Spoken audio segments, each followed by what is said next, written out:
Ever wanted to see the sights of Thailand but you didn't have the time and you couldn't travel all around the country?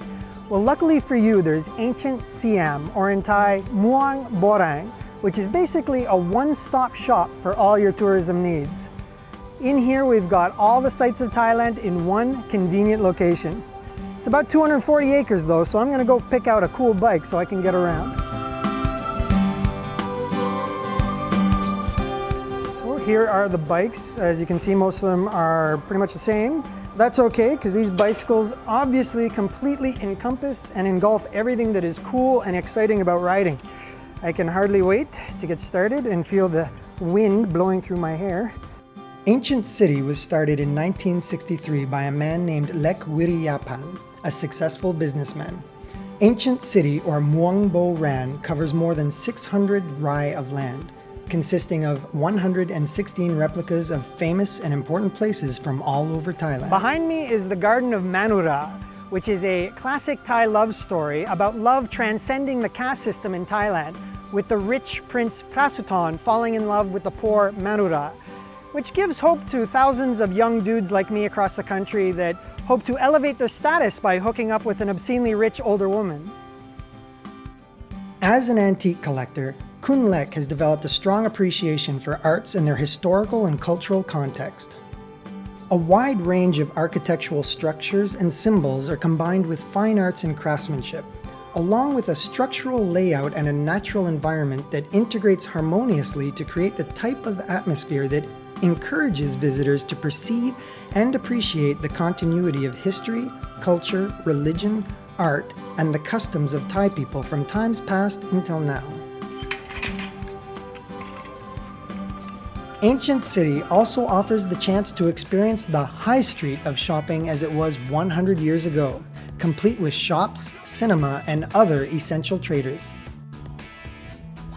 This is very cool. This is something I've only ever seen on television. In fact, 200 years ago in Thailand, this was television. Shadow puppets. In Thai, Nang Talong, which translates to shadow leather theater because the puppets are made of leather. This village also embodies the architecture that was typical of that era, with intricate carvings and ornate designs lining the many buildings that can be visited throughout the village. This here is a renad, which is basically a xylophone and originated in Thailand sometime in our distant past, and it was mainly played for nobility.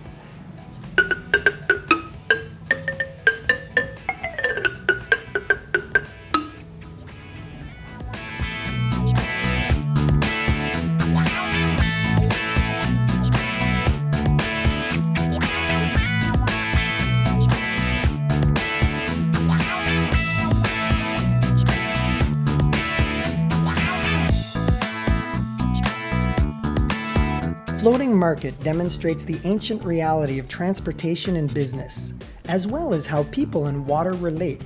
As you walk through the township of the Floating Market, you'll feel the traditional Thai way of life and the old values and pace of life that were inherent in this ancient way of living. The Floating Market is mostly comprised of wooden houses and buildings transported from Tak and Kampang Phet province. Floating markets are common in Thailand, and of course a big theme park such as this has its own floating market, but this one's theme is food.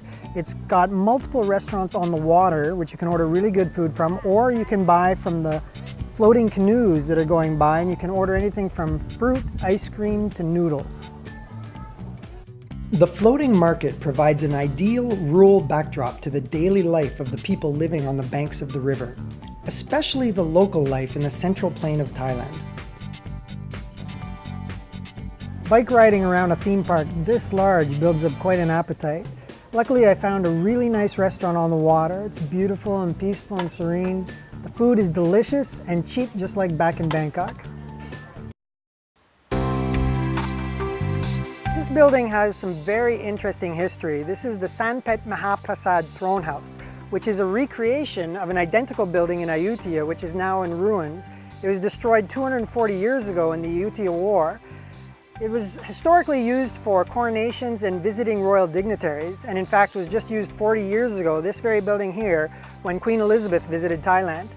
What's very interesting about the architecture is the bottom is curved. Even in the basement under the ground, the entire architecture is curved up to make the whole building represent a boat.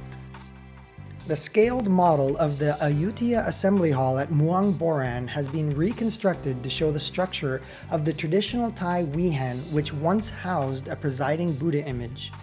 The structure is smaller than its original size by 1/2.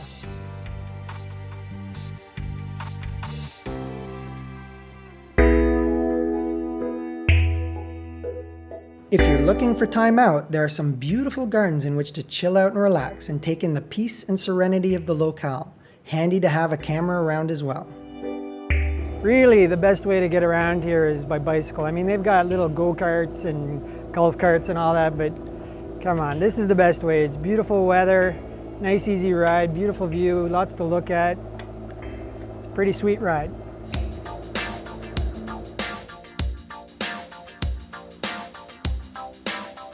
The exhibit behind me is a painstaking recreation based on the royal barges from the Ayutthaya period, which were adapted from warships. Basically what you're seeing is a royal procession which would be used during visiting dignitaries or royal family from out of country. This is a very cool exhibit. This is a recreation of Sumeru Mountain, which is supposed to be the pillar of the world in the center of the universe. It's believed that it's supported above the water by a giant Ananda fish and is home to spirits such as angels from heaven and devils from hell.